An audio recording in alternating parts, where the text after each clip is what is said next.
Hey Flower Tribe, it's Kelly Lehman and Lucy Lehman, and we're here today to show you how to plant a BOBO hydrangea. If we haven't met yet, it's nice to meet you. My name is Kelly Lehman and I'm the owner of Cranberry Fields Flower Farm here in Cranberry, New Jersey. And I love giving you guys fun, free flower tips. So please feel free to subscribe to this YouTube channel and hit that bell notification so you know whenever I post another fun, free flower tip video. So guys, let's dive right in. My favorite times of year to plant my hydrangeas and my roses and most of my other plants is usually in fall, because you get them in the ground. You do this about 6 weeks before your first, real drop in temperature, before your frost, and it gives them a chance to get established. But my second favorite time of year to plant hydrangeas and roses and other plants is in spring. So if you can get them in the ground when there's no more threat of frost, I usually put them in a little bit after Mother's Day.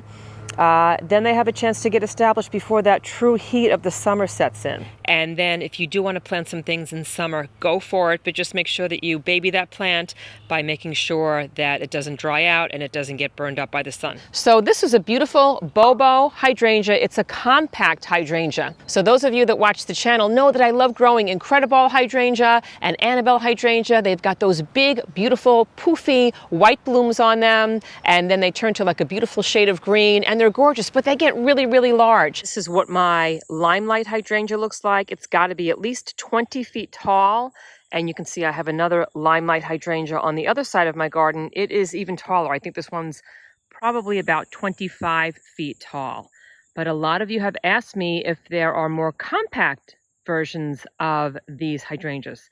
And I want to tell you all about BOBO. So BOBO is a beautiful version of a compact hydrangea. And it has beautiful white blooms that later on turn to like a gorgeous shade of pink. It grows to about 2.5 to 3 feet tall and about 3 to 4 feet wide. So they look beautiful in containers, they look beautiful in your garden, and I'm going to show you how I got this BOBO hydrangea in the ground. So this is how I plant most of my hydrangeas. The rule of thumb pretty much stays the same for like my limelights, my smooth hydrangeas, for my mop heads. You're basically going to dig a hole that is twice the width of the plant and the same height, because you want to make sure that those roots have a chance to kind of stretch out and have an easy time of getting established without having to break through those really thick, heavy, packed in soil walls. And the reason why I'm going to keep the height the same is because I want to make sure that when I put this plant in the ground, I'm going to plant it where it's level with the soil or a little bit raised above it. But I never want to plant my hydrangeas too low. I never want it to sit below that soil level, because I don't want to have a load of water puddling in on top of it and just sitting there. So let's get started. So let's take a look. I have most of my hole dug already, but I'm realizing it's not truly twice the width of this. So let's get to it. Chop it up a little bit more. Now when I lift my plant, I'm going to be careful that I'm super gentle lifting it up, and I wanted to let you know that I had watered this plant in the night before. So I took some water from my hose, I watered it in, and I made sure that it was nice and moist. So right now these roots have actually, like a load of moisture in them, and they're all set to go. I want to make sure that my hydrangeas are happy as they go in the ground. So that extra step of watering it the night before is really important. Okay. Now the next step is really important. I'm going to make sure that I give the roots a little massaging, because sometimes these roots are what's known as root bound. And what happens is they get all tangled up, and a lot of times it will block the moisture from getting inside the plant. So you have to get in there, and you can loosen it up either with your fingers, or sometimes people will use like a razor knife to get in there just to really kind of loosen things up and allow that water to break through that barrier of roots. And on the bottom too. Okay, so this guy's looking pretty good. I'm going to put him in the ground. I'm going to make sure that he is flush with the soil. So if it's too low, you're going to do a little bit of a backfill. Now it's sitting much better. And as I'm filling it in, I'm making sure that I'm getting rid of any air pockets. And to do that, I'm just kind of stepping on some of the soil. I'm also making sure that the best part of my plant, the best face, is looking forward. So this seems to be the best face of the plant.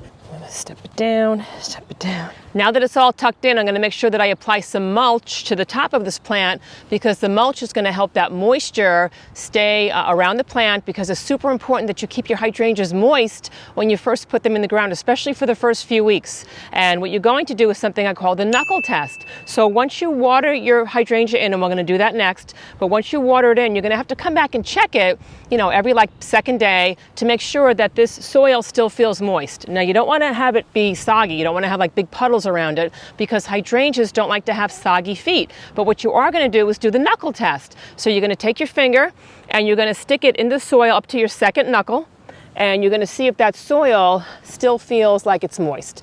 And you're going to just kind of put it down like this.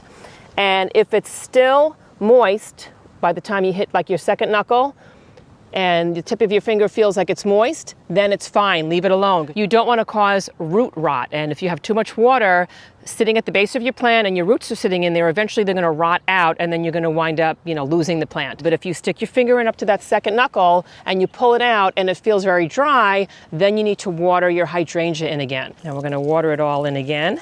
Now we're going to apply the mulch, and you want to make sure that you don't make a mulch volcano. So a lot of gardeners make the mistake of taking mulch and they pile it up against the base of the plant.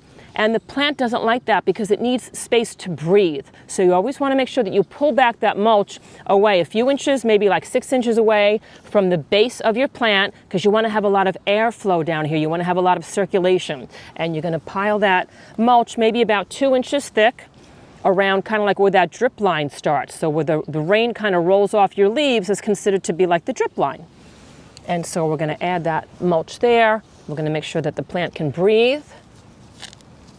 And this mulch is going to make sure that that water stays in place and it's not evaporated by the sun super quick. Thank you so much for joining me in this video, and please feel free to say hi to us over on my Cranberry Fields Instagram page, and also on our Kelly Lehman's Flower Tribe Facebook group, because there's thousands of gardeners from all over the world, and they're asking and answering tons of garden questions over there. And please say hi to us over on my podcast. So a lot of you have asked me to create a podcast with some easy to follow quick garden tips, and you asked for it, you got it. So check that out in links below, and please also check out my new online flower courses that teach you how to grow amazing flowers for a fresh cut flower garden in your own backyards, and then how to arrange those beautiful blooms. And you can check that out in descriptions below too. And please let me know where you're viewing this from in this great big beautiful world. I love to see how our flower tribe is growing around the globe each week, and I will see you in the next video. They turn green, then they turn like a deep oh, sorry. Oh, it's so funny. Let me make sure that that's true. Hold on. 2.5 to 3 feet tall and 3 to 4 feet wide. Okay, we got it. Of course, after you water it in, it's like 50 times heavier. How did I run out of soil?